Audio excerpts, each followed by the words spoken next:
पाकिस्तान की सियासत में एक नया मोड़ आने वाला है क्या? हमजा शहबाज शरीफ सामने आ सकते हैं नए इलेक्शंस में और खुल के क्या सामने आएंगे? ठीक है, इस वक्त वो पार्लियामेंट में मौजूद है, लेकिन क्या आइंदा आने वाले वक्तों में वो ज्यादा खुल के सामने आएंगे? मरियम नवाज एक बहुत अहम सवाल है जी, उनका क्या किरदार होगा आइंदा आने वाले इलेक्शंस में? फातिमा भुट्टो वो हमारे सामने है जी, वो कभी कभार सामने आती हैं और अपने बयानात, अपने इंटरव्यूज जरूर देती हैं, उसमें बड़ा वजन होता है। अली मूसा गिलानी वो भी हमारे सामने है जी, गिलानी साहब के बेटे। लेकिन बिलावल भुट्टो जरदारी जिस तरीके से सामने आ रहे हैं और जिस तरीके से तकरीर कर रहे हैं, वो उनकी तकरीर के बाद तकरीबन हर आंख नम थी, चाहे वो बिलावल भुट्टो जरदारी साहब की हो या सदर मुमलिकत आसिफ अली जरदारी साहब की। तकरीर बहुत बैलेंस्ड रखी गई, लेकिन उसमें गिले शिकवे जरूर थे जुडिशरी से। दूसरी तरफ सदर मुमलिकत आसिफ अली जरदारी साहब, जैसे कि मैंने पहले भी बोला जी, कि लाहौर में मौजूद है और उन्होंने कहा जी, सदर जरदारी साहब ने कहा जी कि नवाज शरीफ साहब को जो नवाज शरीफ की चमक धमक मेरी दी हुई है, जब चाहूं वापस ले सकता हूं।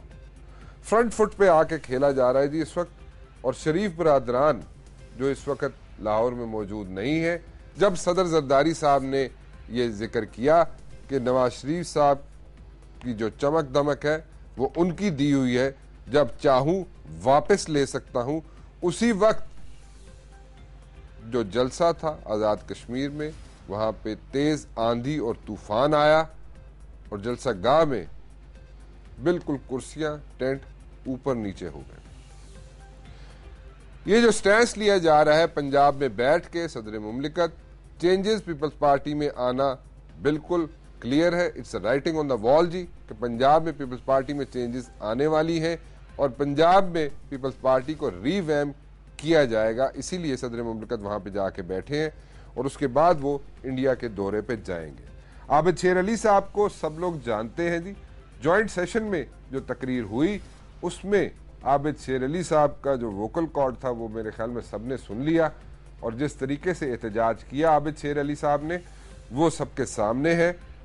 और उसके बाद नून लीग का वॉकआउट भी हुआ जॉइंट सेशन के बाद, लेकिन आबिद शेर अली साहब ने रुके नहीं और झुके नहीं, लेकिन एहतजाज इतना सख्त था उनका कि सब दुनिया ने देखा। अब सदर मुमलिकत जब बैठे हुए हैं लाहौर में, पंजाब में, तो क्या चेंजेस लाएंगे, और जो स्टेटमेंट्स उन्होंने शरीफ बरादरान के बारे में दी वो उससे क्या बनेगा आगे जी, आबिद शेर अली साहब से पूछते हैं। जी अस्सलाम वालेकुम जी। जी वालेकुम अस्सलाम। कैसे हैं जी आप? आपका गला कैसा है? आप गाने का कुछ बेहतर है जी, कुछ बेहतर है ना? उस दिन तो आपने जॉइंट सेशन में, वैसे मेरे ख्याल में लगता है ऐसे था कि कोई स्पीकर शीकर फिट कराया हुआ है अपने अंदर गले में। देखिए जी राणा साहब, जब कौम को जी मारेंगे और कौम का पैसा लूट कर स्विट्जरलैंड के बैंकों में रखेंगे, दुबई के बैंकों में रखेंगे, फ्रांस के बैंकों में रखेंगे, अमेरिका में एम्पायर खरीदेंगे, तो फिर कला क्या सारा कुछ दर्द होता है। तो लिहाजा ये चोर और डाकू मुल्क पर काबिज है। अली बाबा 40 चोरों का टोला काबिज है और इसका सरबराह अवान सदर में बैठा हुआ आसिफ अली जरदारी साहब है, और तमाम मुल्क को उन्होंने इस वक्त बिल्कुल अपनी जगीर समझा हुआ है और उनको बिल्कुल हॉस्टेज किया हुआ है पूरे पाकिस्तान को, और अपनी हुक्मरानी के लिए वो हर सतह पर जाने के लिए तैयार हैं। और जो उनके अल्फाज थे जो आज उन्होंने मियां मोहम्मद नवाज शरीफ साहब और मियां मोहम्मद शरीफ मरहूम के लिए दिए, तो मैं समझता हूँ कि इससे शर्मनाक मिसाल पाकिस्तान की हिस्ट्री में नहीं मिलती। मरना तो उस शख्स ने भी है, क्या पता आसिफ अली जरदारी को कंधा देने वाला कोई ना मिले। लिहाजा ये कहना किसी मरे हुए शख्स के बारे में, किसी की फैमिली के बारे में इस तरह तस्करा करना, तो मैं समझता हूँ कि ये बिलो द बेल्ट है। और ये पाकिस्तान मुस्लिम लीग नून का कल्चर नहीं है। अगर आसिफ अली जरदारी ने ये कल्चर उभारना है तो हम इसके लिए भी तैयार हैं। अगर ये इस तरह की गंद उछालना है, उन्होंने अपनी ज़हनियत के मुताबिक जो उनकी ज़हनियत है, जो उनकी सोच है, तो पाकिस्तान मुस्लिम लीग नून इस तरह की सियासत मर्ज स्लगिंग नहीं करती। लेकिन हमारे ऊपर इस तरह की कोई बात की गई, इस तरह का कोई हमला किया गया, तो हम सिनेमा के टिकटों बेचने वालों को भी जानते हैं, जिनकी सियासत उस वक्त शुरू हुई जो मिस्टर 10% से 100% बन गए, पूरी कौम उनको जानती है। तो लिहाजा अपनी अपनी अपनी हद में रहें तो वो ज्यादा बेहतर है।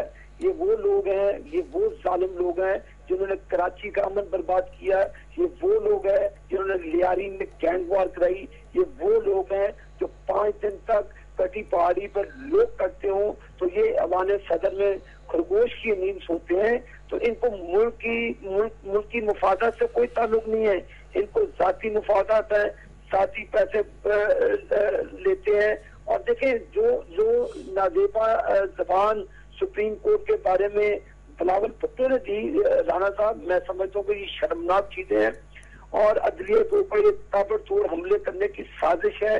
और पाकिस्तान पीपल्स पार्टी जिस तरह मशरकी पाकिस्तान को अलहदा करने में इन्होंने किरदार अदा किया था, ये फिर वही रोल प्ले कर रहे हैं।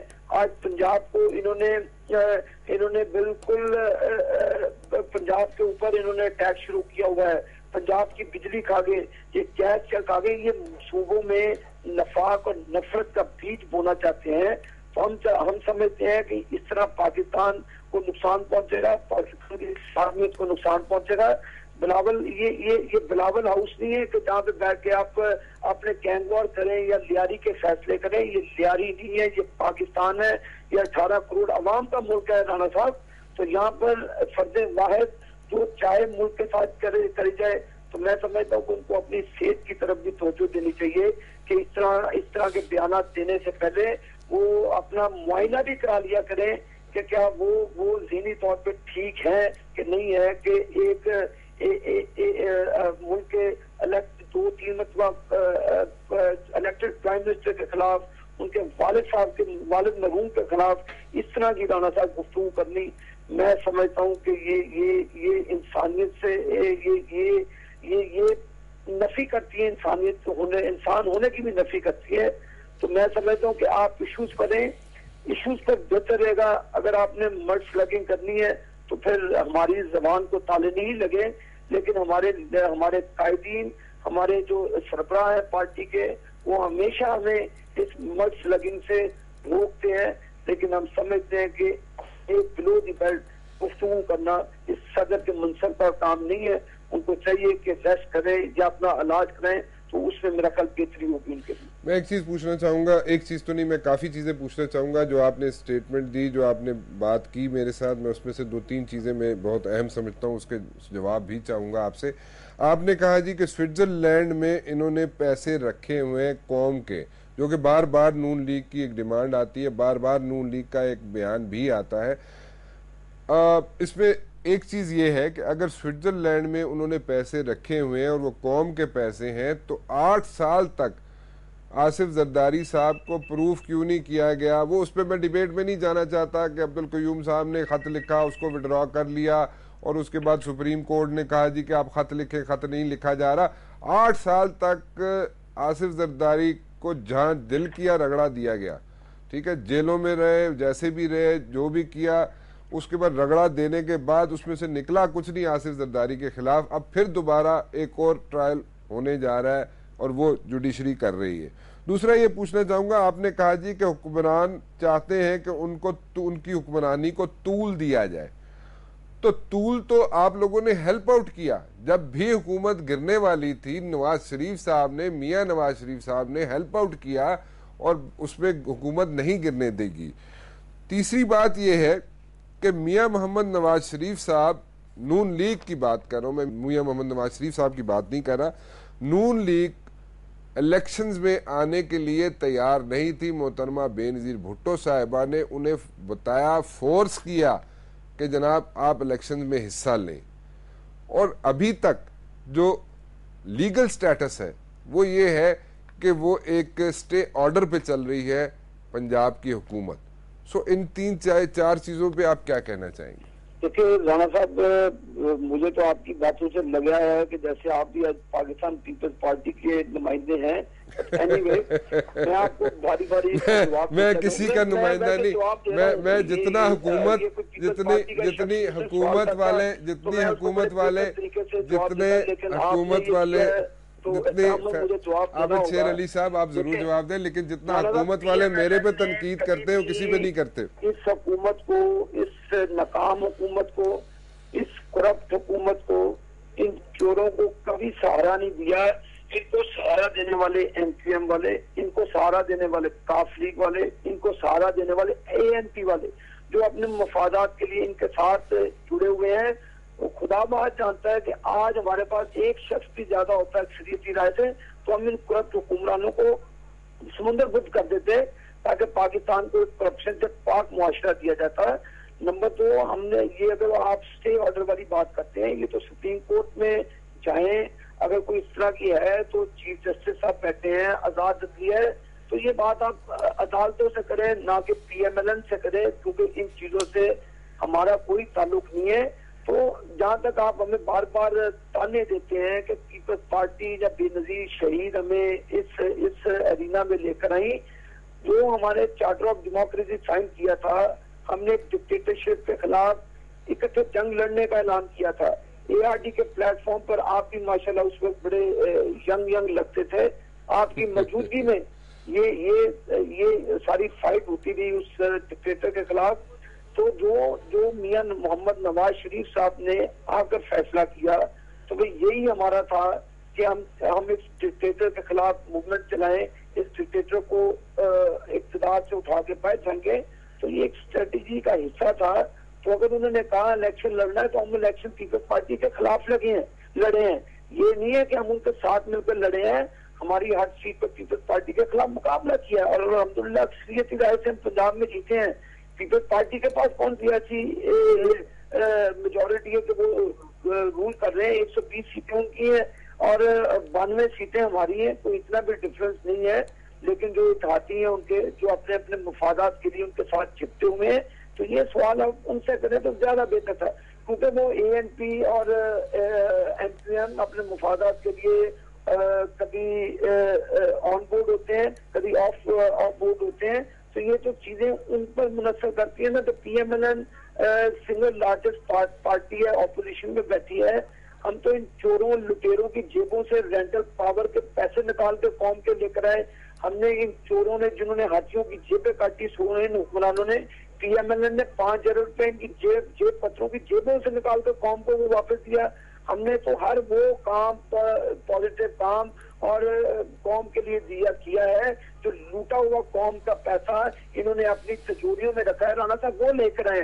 स्विट्जरलैंड में अब्सकॉन्डर कौन हुआ था? आबिद शेर अली या राणा मुबशर नहीं हुआ था, आसिफ अली जरदारी हुए थे और उनके साथ जो भी उनके स्पाउस थे वो हुए थे, पैसे उनके थे, नेटवर्क उनके थे, हमारे वहां पे कोई चीज नहीं थी। तो लिहाजा फिर रात के अंधेरे में जिस तरह वाजिद शमसुल हसन गए वहां पर रात के अंधेरे में नैब के वो प्रोसिक्यूटर को लेकर गए, तो क्या अगर चोर नहीं थे, अगर डाकू नहीं थे, तो ये काम क्यों किया उन्होंने? रात के अंधेरे में वो सारा पेटियों में सामान बांधकर जो उनके खिलाफ एविडेंसेस थे उठा के वो ले गए और इनको डिस्ट्रॉय करने की कोशिश की गई। राणा साहब आप भी अंधे नहीं है, मैं भी अंधा नहीं, पता आपको भी है, पता मुझे भी है, लेकिन सुप्रीम कोर्ट ने जो फैसला दिया है मैं समझता हूँ कि उस पर अमल पैरा होना चाहिए। और जो केसेस वहां पर पेंडिंग है, इनके खिलाफ जो इन्होंने माफी मांगकर इन्होंने आकर इलेक्शन लड़ा, तो ये इंशाल्लाह ताला ये कौम का पैसा ज्यादा देर तक हड़प नहीं कर सकते मिस्टर 10 से 100%। ये इंशाल्लाह वक्त बताएगा। बहुत बहुत शुक्रिया हमसे बात करने का आबिद शेर अली साहब। आबिद शेर अली साहब जी, नून लीग से इनका ताल्लुक है, कुछ नाराज से लगते हैं, कुछ खफा लगते हैं मुझसे, लेकिन बात यह है कि ठीक है, सुप्रीम कोर्ट का फैसला सर आंखों पे जी, जो मर्जी फैसला दे सुप्रीम कोर्ट उसको मानना चाहिए, इसमें कोई दो राय नहीं है। लेकिन एक चीज़ जो सामने आई और काफ़ी अर्सा पहले आई थी, वो मैं ज़रूर सुनाना चाहूँगा। वो ये था कि अटॉर्नी जनरल जिनीवा डैनियल ज़पैली ने जो गुफ्तगू की मेरे ही शो में आके, उन्होंने कहा जी कि कोई केस नहीं खुल सकता सदर मुमलिकत आसिफ अली जरदारी के खिलाफ स्विस अदालतों में, स्विस कोर्ट्स में, स्विस सरजमीन पे, जब तक वो इम्यूनिटी उन्हें हासिल है। एक नंबर 2, एक चीज़ जो सामने आई, जो डैनियल ज़ुपैली की ही कही हुई है, जो अटॉर्नी जनरल जिनीवा है, उन्होंने कही थी कि जनाब आपने 8 साल तक ट्रायल कर लिया, उनका कुछ नहीं निकला, दोबारा अपनी होम ग्राउंड में आसिफ अली जरदारी साहब की इम्यूनिटी ख़त्म करें और उसमें ट्रायल करें आप अपनी अदालतों में, पाकिस्तान में यानी कि, और अदालतें अगर फिर उनको समझती हैं कि उन्होंने कोई गलत काम किया है या कोई पैसा बाहर भेजा है या कोई उनको कन्विक्ट कर देती है, तो फिर वही केस लेके विटनेसेस अगर उसमें मिल जाते हैं, उसमें केस अगर डिटेल में डिस्कस हो के उनको कन्विक्ट कर दिया जाता है पाकिस्तान की अदालतों में, that is if he doesn't enjoy that immunity, तो फिर वो केस कन्विक्शन के बाद पाकिस्तान की अदालतों में कन्विक्शन के बाद भेजा जाए स्विस कोर्ट्स में, स्विस अदालतों में, तो फिर शायद उसको इंटरटेन कर लिया जाए। अदरवाइज इस पोजीशन में अदालतें जो कह रही हैं उसमें स्विस अदालतें उसको मानने के लिए तैयार नहीं है। There is international law, there is a Swiss law, और वो अगर ख़त लिख भी दिया जाए तो वो इस वक्त उनके खिलाफ, सदर मुमलिकत आसिफ अली जरदारी के खिलाफ केसेस नहीं खुल सकते। I am just trying to make a point over here कि जो अटॉर्नी जनरल जिनीवा ने कहा वो भी एक मरतबा आप सुन लीजिए, और उसके बाद फैसला आप खुद कीजिए कि इस वक्त जो सुप्रीम कोर्ट कह रही है वो क्यों कह रही है।